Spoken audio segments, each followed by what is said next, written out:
All right. Hey, welcome to the 74th episode of the Golf Podcast. Don't adjust your earbuds. What you're hearing is right. I don't have much of a voice, so we're going to make this kind of a shorter episode. I've actually had laryngitis all week. I kept telling Mike, we got to push out the episode until I got it back. And then just today, I kind of got my voice back. But if you hear it cut out, don't worry. Like I said, it's not your bandwidth or something. It's my voice. So, it's just one of those things, you know. I feel like, Mike, I haven't had laryngitis since I was a kid. I don't even know where this came from. It's crazy. Yeah, but it didn't stop you from playing golf this morning, though, right? No, it did not. I got out there. That was great. That was actually, we talked about in the last episode. I haven't had much of a chance to play. I've been a little bit busy, but I got out there. I played. Had a lot of fun. Beautiful, beautiful weather today. Have you played in the last couple days? I have played in an outing on Monday, and it was a funny story because it got rained out. And Frank, you know me, when it comes to the long drive holes, I get like so amped up for them. Yeah. So we get up to the third hole, which was actually my ninth hole of the day because I started on 12. And beautiful straight par 5 up at Crystal Springs. Love this place. And all of a sudden it starts to drizzle. But I see the longest drive flag out there, and I go, all right, let me just take a crack at it. So I smoke it, perfect drive, 30 yards past the sign. So they're all like, you're the long drive tramp. Great, go down there and put your name on it. All of a sudden, the heavens open, lightning, the sirens go off.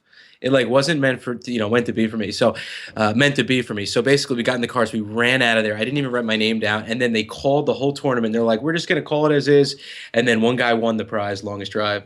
I should have just went there. But, I was able to play Monday for 9 holes. It was great. But, I wanted to ask you a question because I noticed you shot a pretty good score today. I saw it on that Nike app you posted. You had a pretty rough round before that, right? And you bounced back. That's what I really need to know how to do. How'd you do that? One big thing that I've been doing is, like we talk about on the show, is trying to focus on the positive stuff. Instead of the negative stuff, and just kind of building upon that. But that's one thing I've actually been doing today. I played an early morning round, and since then I've been just kind of like purposely trying to mull over the what went right, the good things. Right. But again, it's also where I put the focus in the game, and there's always going to be those outliers, that where you have a bad game here and there, and that one that I had a couple weeks ago, that was kind of out of the blue. I played particularly bad. Other than that, honestly, my game has been doing much better. I've been trending lower and lower on my handicap. I'm happy that I'm in the single digits on my handicap right now, which is really, great. That's the first time I've ever been that way.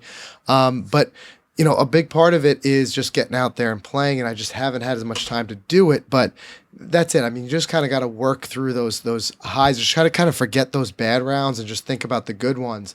But the biggest thing that I've been doing, Mike, is, and you and I think we've been talking about this constantly, but it's so important, is focusing on my short game. I've gone out there, I've played with some people too, that it's just like, you would kill to have their tee shots. These guys are driving the ball 300 yards, and it's crazy. Right. But they get around the green, and it's just like, it's a circus. It's crazy because they spend a lot of time like working on, like, that's what they want, is they want to hit that big ball. But that's just not how this game is scored. We talked about that one time when my back was really bad, and I put away the driver and was just hitting the 7-iron, and I was scoring better. As long as you focus in those different areas, and that's what I've been doing. I've been trying to give myself better scoring chances with smarter play, better game, course management, more really working again on the chipping. We did that episode on chipping, way back. And that was one thing that after we did that episode, my chipping got so much better for a while. And I kind of got away from it, and now I'm trying to work my way back. That putting, just been trying to play that, really study like the way this game is really scored more than anything else. And that's where I think you can really start to see that improvement and that bounce back. Because sometimes I feel like when you bounce back is because you had a bad round. Well, that bad round is more of there's got to be a reason for it. If it's an outlier, if it's something that you don't normally play like that, you got away from something and then get back to those fundamentals that usually you play with. I think that's an important one for sure. Yeah, no, that's a good point. I mean, the most frustrating thing, Frank, is like for me right now, I'm hitting greens in regulation. So like that part of my game is great, but I'm putting up the bogeys because, like you said, around the green, it's just not working. So you're absolutely right. I think I might actually just dedicate a lot of time over the next couple of weeks to just short game practice. So we'll see what happens. Yeah, I mean, you just there's a lot to be said for just spend 40 minutes on the putting Hmm. green. We usually will spend 5-10, but there's that kind of that threshold when you really switch over to really practicing your putting because it is so crazy. I mean, look, at the end of the day, a 5-foot putt.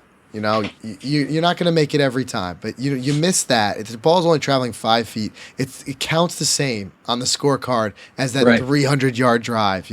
So that's where like really I could see kind of the areas where if you want to see a quick improvement in your game, just really focus and study on the short game. And when I say quick, I mean like obviously you could spend your life in perfecting that.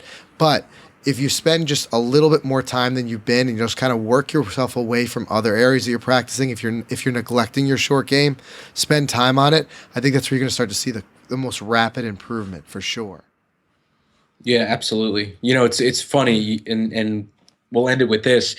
A lot of times, people don't challenge themselves on the putting greens. I mean, I do, Frank. I love to go there, and instead of putting down 10 balls and hitting the same shot on the putting green over and over again, eventually you're going to start making them, right? Because you're not really challenging Right. yourself. So, I've been trying to switch it up. So I'm really trying to try all different short putts, long putts, all everything, just bang, bang, bang, and not getting comfortable on one spot on the practice screen. And it's really helped. It really has because it forces me to learn the different, strokes, so to speak, on the green. So that's one thing I started doing different lately. I just wanted to pass it along, and it's been pretty helpful. Yeah, and for anybody who wants more of this type of thing, just go on golficity.com, search putting.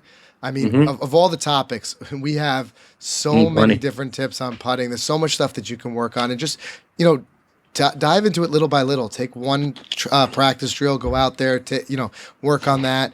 And it's just something they could do. And one big thing I've been doing is visualizing the putt more. Mike, I had one Right. putt today. When they're this type of putt, a lot of it is more chance than anything because it was Hmm. crazy. But I had one putt. It was like somewhere. I mean, I didn't measure it off. It had to be 70 to 80 feet plus. It was somewhere that it was crazy. I mean, it was like entire length of the green, and this happens to be a 2-tier green, but a major 2-tier green. Like the difference in elevation on the low side of the green to the high side is about 5 feet. Okay, so Wow. it's tremendous. And then going off the front of the green, there's another probably 2 foot. Is this Cliff, is like this that undulating. dog leg par Yes, five? yeah, Yes. yeah. That's Okay. that crazy green, Up the right? hill. Yep. Hmm. So anyway, the flag was all the way on the way back of the green, and it Hmm. was all the way up, on that top tier, and I'm all the way down to the fringe of the front of the green. And I'm just like, okay, you try to get as best a read you can, but there's only so much you can do with a putt like that. And then I just try to make sure that I got enough speed to get up both of those slopes. And I thought this thing was going in. It was the less than the putter head length away. It just kind of went Wow. around the cup. It was ridiculous. Was that an eagle putt? No, that was a birdie putt.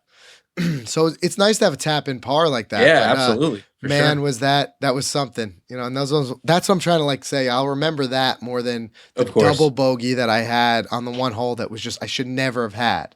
I had Yep. to drive the middle of the green. And I mean, I'm sorry, drive in the middle of the fairway. I was a wedge out and I double bogeyed because, again, short game, trying to Hmm. baby it, and it just comes up short of the green. Then a bad chip, a bad putt, and all of a sudden everything goes, the wheels come off, so to speak. So Right. that's that. But let's talk about tonight's topic is going to be, again, we're going to keep it short. There's a very simple concept, but I think it's a very important concept. We're going to talk about one. It's very simple. In the idea is simple. The actual execution is simple. The only hard part of this is the discipline that it takes to really do it. But it's a simple mental game kind of yeah, I want to think like trick or not even like really a trick, but it's a little tweak you can do to your mental game that you'll see dramatic improvement if you do it. But you got to do it every time. You got to make sure that you're always kind of working these in.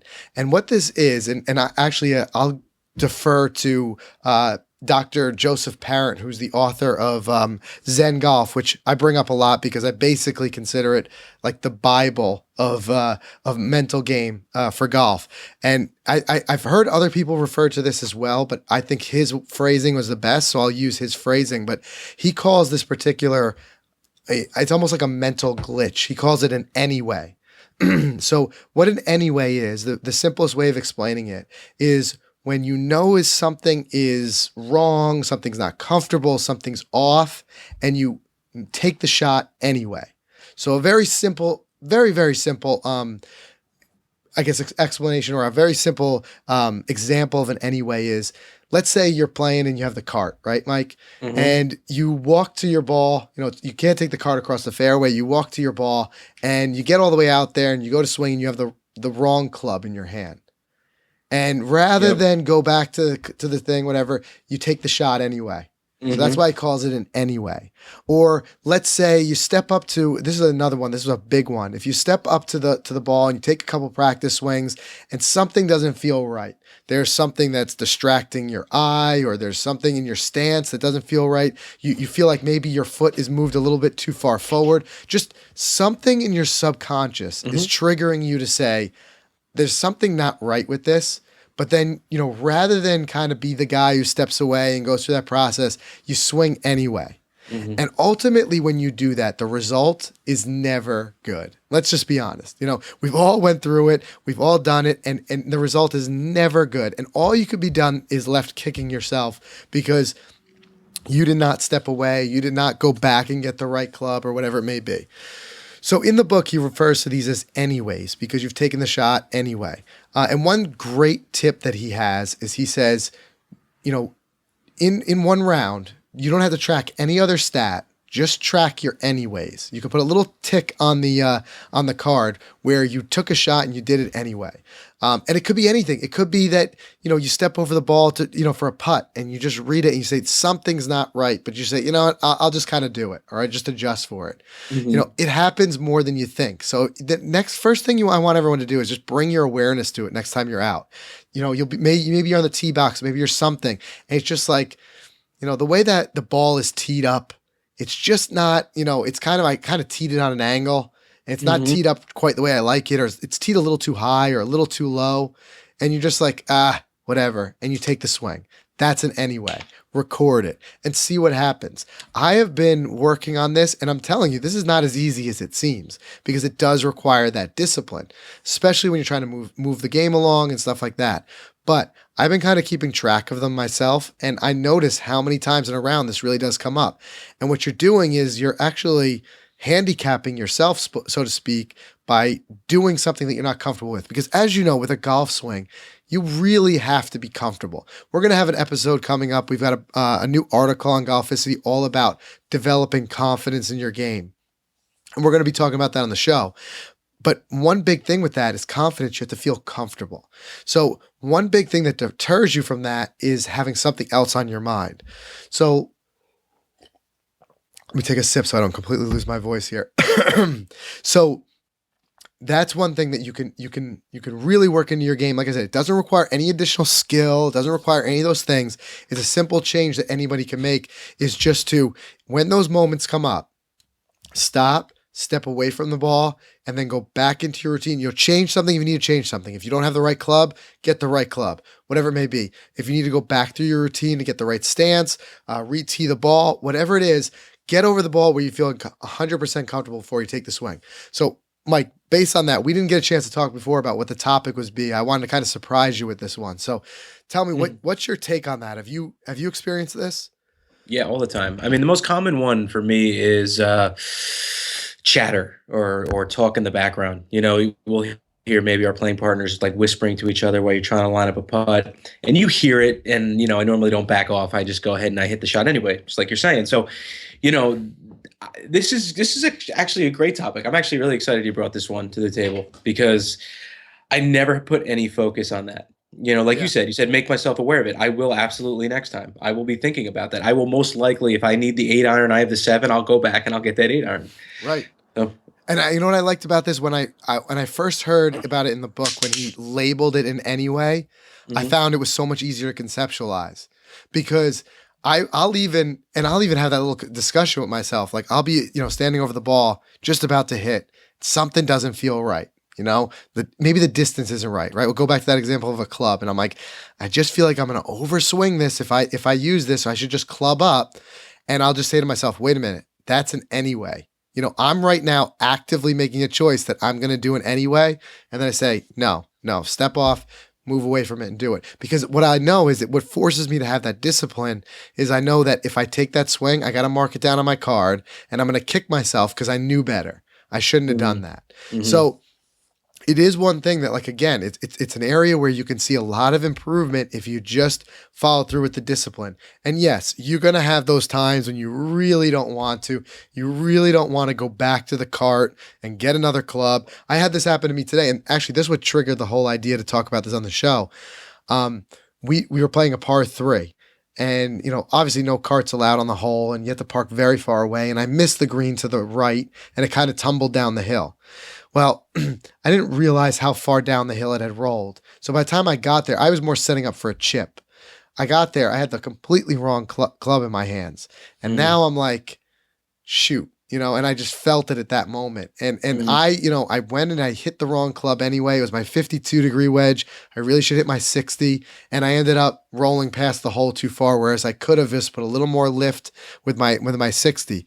And I'm like, I have no one to blame but myself. That was an anyway. I could have just taken the 3 minutes. My playing partners, nobody's going to mind if you just go, hang on, guys, I got the wrong club, or ask somebody to throw you the other club or something like that. So later in the round, I kind of learned from that, and I had a similar setup somewhere, and I said, you know what? Hang on, I got the wrong club. I'm gonna get a different club, and then the feeling of relief you have, you feel a lot more confidence in yourself from a decision making standpoint, and from just from strategy and the way you play your game. When you say, stop, go get that other club, and you hit it right. That feels good versus feeling terrible and kicking yourself. I had the wrong club or whatever it may be. So it's a very, like I said, in that way, it's a very important thing.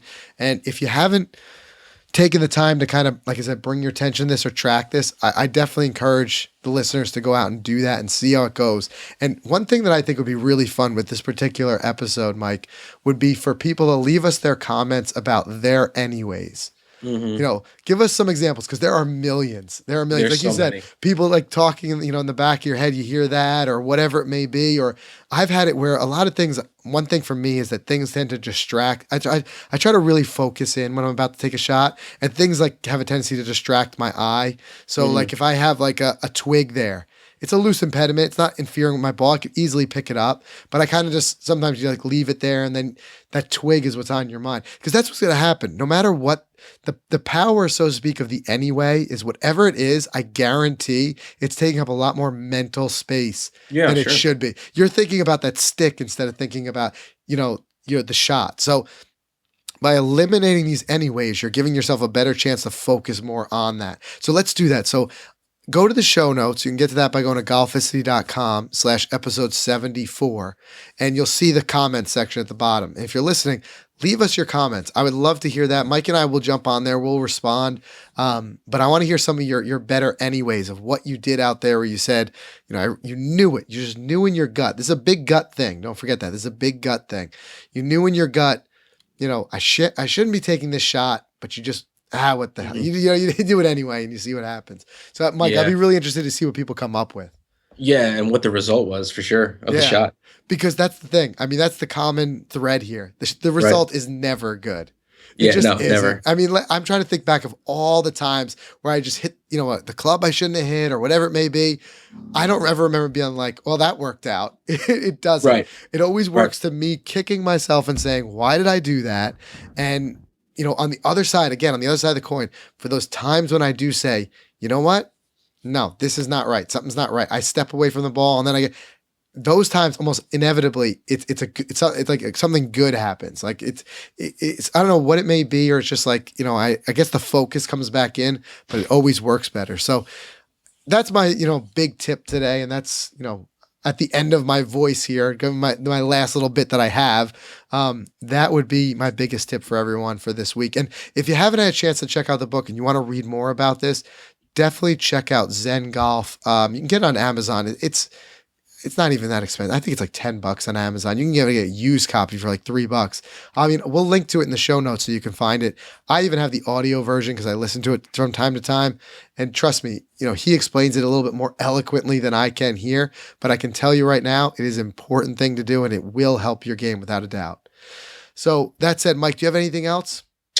No, I've got nothing else. I really want to get back up there and play your course. And the reason for it is number one, you and I have to get out and play. Number two, your course always eats me up, and I always think it's a challenge. And I know one day I'm going to conquer it. So Yeah, it's a fun course. It's playing tough right now though because is it? they're really doing. Remember, I told you that one round where I had played where I hit the green, and they're kind of doing this new thing where they slope them back down towards the water, and they really shave that fringe all the way down. Oh, sure. Yeah, so it rolled all the way back. So that's, I guess, their theme this year. So they're doing that on a lot of the greens. So Oh, wow. it is a challenge in that way, but fun. And yeah, I love that Nike app. If anybody uses it, what's it? The Nike 360 Yep. golf app. And I just like that because you can kind of share your round and whatever it may be. But one thing on there that I really like is they're very responsive to feedback. So like if there's an error with the course or whatever, because one thing that still has is it shows the score slightly wrong because it has the one par four. It used to be a par four. It's a par five now. So my round is like, plus an extra stroke. Oh, gotcha. It's really a par five. So it's really cool though. You just email them through the app. It attaches on the email to the exact location and the exact hole you're talking about. And they fix it so fast that I was kind of impressed with that. So great app, great for tracking those types of things. So that's everything. A little bit of a shorter episode, like I said, because my voice this week, but we had a nice long one last week with Kyle Alderink. And that one, if you didn't get a chance to listen to it, he talks about finding, the best keys you can use to finding a good golf coach. So if you didn't get a chance to look at that, definitely go back and check it out. Another thing that I want to point out is if you're listening to us on iTunes or Stitcher or Spreaker or any of those places, it only publishes, I think, the last like 30 or 40 episodes.